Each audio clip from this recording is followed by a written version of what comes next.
વડોદરામાં જમીનના સોદામાં ભાજપના નેતા સાથે છેતરપિંડીનો મામલો સામે આવી રહ્યો છે। શિક્ષણ સમિતિના પૂર્વ ચેરમેને બોગસ માલિકી રજૂ કરી સોદો કર્યા હોવાનો આક્ષેપ લાગી રહ્યો છે।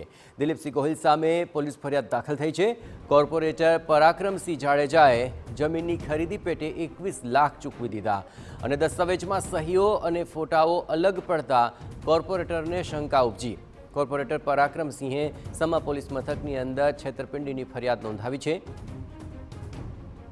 1,45 લાખમાં આ જમીનનો સોદો નક્કી કરવામાં આવ્યો હતો, પરંતુ આ સમગ્ર મામલે તેમને શંકા ગઈ અને તપાસ કરતા તેમની સાથે છેતરપિંડી થઈ હોવાની આશંકા જતાં જ તેમણે આ સમગ્ર મામલે પોલીસ ફરિયાદ દાખલ કરાવી છે।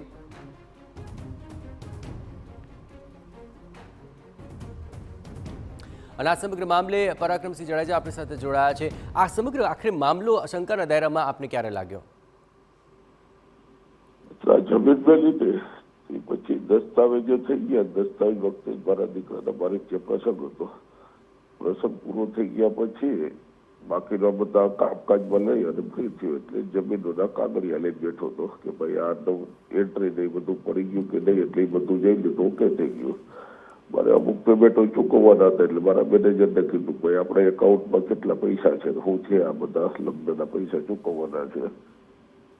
ત્યારે એ બધું જોતા જોતા ક્યાં ચેક છે ક્યાં બાકી છે, એટલે એ ચેકની વિષય આવ્યો એટલે ધ્યાન દોર્યું કે સાહેબ આ ચેક આપણો હજી આ પૈસા ચૂકવવાના છે પણ જમીનવાળો ચેક હજી નાખ્યો નથી। મેં કીધું ભાઈ જમીન તો 2 મહિના થઈ ગયા છે।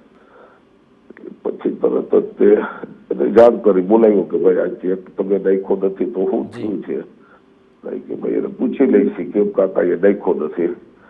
2 દિવસ થયા પણ કાંઈ કરતા કાંઈ જવાબ મળ્યો નહીં। બિલકુલ એ જલસાની અંદર ફરીથી એક વિષયથી ધ્યાનમાં બીજો વિષય આવ્યો બીજા કોઈનો, આ જમીનની બાજુમાં કે ભાઈ બાપુ આ જમીનની અંદર અમે પણ એને ચેકના પૈસા આપ્યા છે અને આ જમીન અમે વેચાતી, કેમ કે જમીન ઉપર મેં મારું ટ્રેક્ટર મોકલું હતું ખેડવા માટે થઈ જ।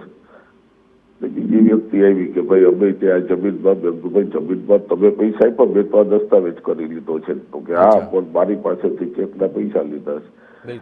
એટલે એ લોકોને બોલાવીને કીધું કે ભાઈ સાચી એ કયો, એટલે 2 કલાકના ગલ્લા તાલા પછી 2 કલાક પછી સ્વીકારી લીધું એટલે કે હા ભાઈ અમારાથી આવી ભૂલ થઈ છે અને અમે આ પૈસાની જરૂરિયાત હતી એટલે આ કર્યું છે અમે। ઓકે, તો તેમણે ભૂલ પણ સ્વીકારી છે ને આપને આ સમગ્ર મામલે છેતરપિંડી પણ જણાય, પણ આપણે ફરિયાદ પણ નોંધાવી છે। કોઈ તપાસ શરૂ થઈ છે ખરી? કોઈ મામલો વધારે સામે આવ્યો છે? આજે આ પોલીસ ખાતાએ તપાસ પણ શરૂ કરી છે અને જે વ્યક્તિએ બોગસ